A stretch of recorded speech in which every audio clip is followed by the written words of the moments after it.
नमस्कार, पारंपरिक रेसिपीज मराठीमध्ये तुमचं स्वागत आहे। तर आज आपण एकदम कुरकुरीत असा पापलेट फ्राय बनवणार आहोत। एकदम इझी टू मेक रेसिपी आहे, अगदी पटकन बनणारी। तर या रेसिपीमध्ये मी तुम्हाला यावरचं जे कोटिंग असतं ते निघू नये यासाठी एक खास टिप देणार आहे। चला तर आता सुरुवात करूयात रेसिपीला।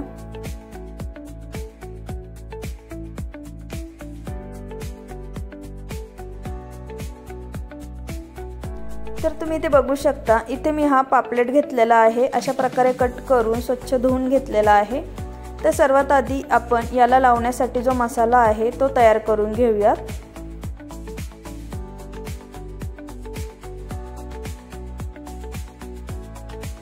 तर याला लावण्यासाठी मसाला बनवण्यासाठी इथे आपण हे 2 चमचे लाल तिखट घेतलेले आहे। हे काश्मीरी लाल तिखट आहे। पाव चमचा हळद घेतलेली आहे।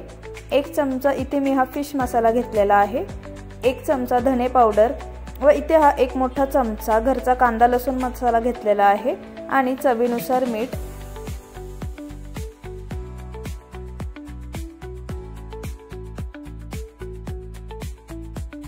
आता हे सर्व मसाले आपण एकदा मिक्स करून घेऊयात। एकदम छान असे मिक्स करून घ्यायचे आहेत। मिक्स करून झाल्यानंतर आता यामध्ये आपण 1 चमचा हा आलं लसूणची पेस्ट ॲड करूयात। इथे आपण हा चिकन मसाला ॲड केलेला आहे, याऐवजी तुम्ही गरम मसालाही ॲड करू शकता। आता यामध्ये आपण अर्धा लिंबाचा रस ॲड करूयात। आता हे आपण एकदा मिक्स करून घेऊयात। तर इथे आपल्याला ही पेस्ट बनवायची आहे, जेणेकरून ती सर्व माशांना एकसारखी लागली जाईल। तर त्यामुळे इथे आपण आता थोडंसं पाणी ॲड करूयात, जेणेकरून याची एक छान अशी पेस्ट तयार होईल। आता आपण हे मिक्स करून घेऊयात।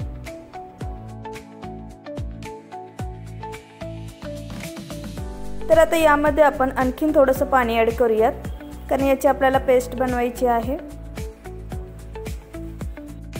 तर यामध्ये तुम्ही कोकमचा रसही ॲड करू शकता। तर आता हा मसाला एकदम तयार आहे।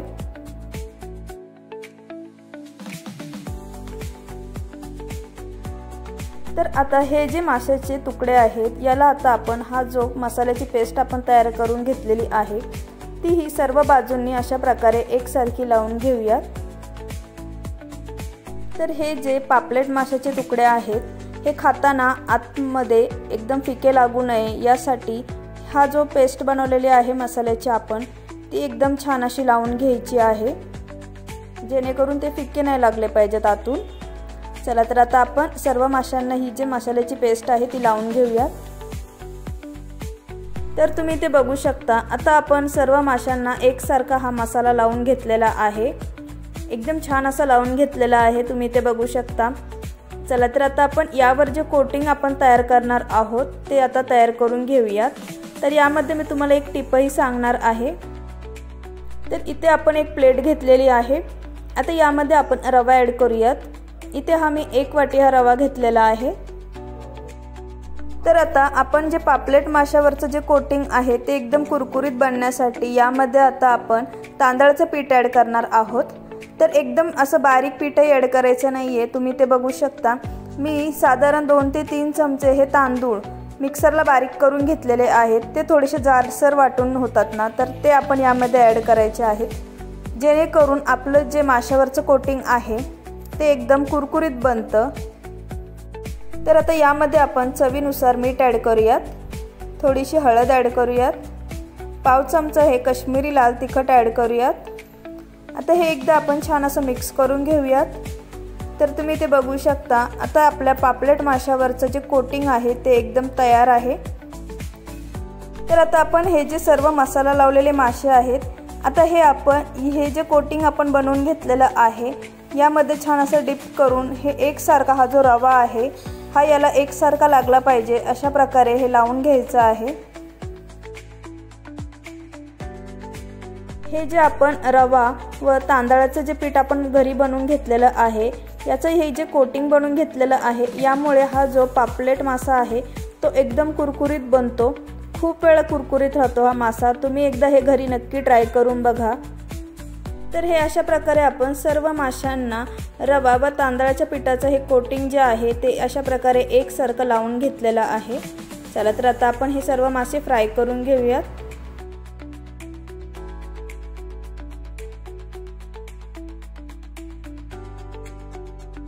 तर इथे आपण एक गॅसवर पॅन गरम करायला ठेवलेला आहे। यामध्ये आता आपण तेल ॲड करूयात। तेल हे एकदम छान असं गरम करून घ्यायचं आहे। तेल हे थंड असलं नाही पाहिजे। तर आता हे जे मासे आहेत ते पॅनमध्ये सोडताना फ्लेम हा पूर्णपणे लो ठेवायचा आहे। मासे हे पॅनला चिटकू नये यासाठी सुरुवातीलाच तेल हे छान असं गरम करून घ्यायचं आहे। तर आता या पॅनमध्ये जेवढे मासे बसतील तेवढे आपण यामध्ये ॲड करूयात। तर आता हे जे मासे आहेत याची एक बाजू आपण साधारण 1-2 ते 3 मिनिटं आपण लो फ्लेमवरच छान अशी फ्राय करून घेणार आहोत।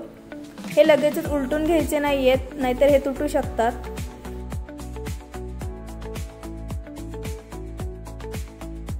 तर आता साधारण 1-2 ते 3 मिनिटांनी हलक्या हाताने आता आपण हे जे मासे आहेत ते उलटून घेऊयात। तुम्ही ते बघू शकता, याचं कोटिंग अजिबात निघालेलं नाहीये। एकदम कुरकुरीत असे हे पापलेट फ्राय बनतात। चला तर आता आपण हे सर्व मासे उलटून घेऊयात।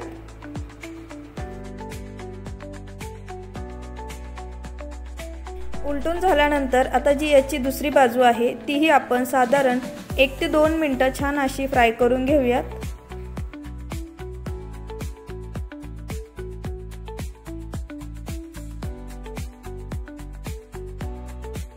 तर तुम्ही ते बघू शकता, आता आपला एकदम कुरकुरीत असा हा पापलेट फ्राय एकदम तयार आहे। अगदी पटकन बनणारा, एकदम इझी टू मेक। तुम्ही याचं कोटिंग बघू शकता, एकदम छान असं कोटिंग आलेलं आहे। चला तर आता आपण हा पापलेट फ्राय सर्व करूयात। आज आपण एकदम कुरकुरीत असा हा पापलेट फ्राय बनवलेला आहे। तेही तुम्हाला एक छान अशी मी टिपही सांगितली आहे, ती तुम्ही नक्की ट्राय करा। एकदम कुरकुरीत बनतो हा पापलेट फ्राय। तर कसा वाटला तुम्हाला आजचा व्हिडिओ? आवडल्यास नक्की लाईक करा, शेअर करा आणि सबस्क्राईब करायला विसरू नका। इंस्टाग्रामवर फॉलो करायलाही विसरू नका। माझी रेसिपी बघितल्याबद्दल धन्यवाद।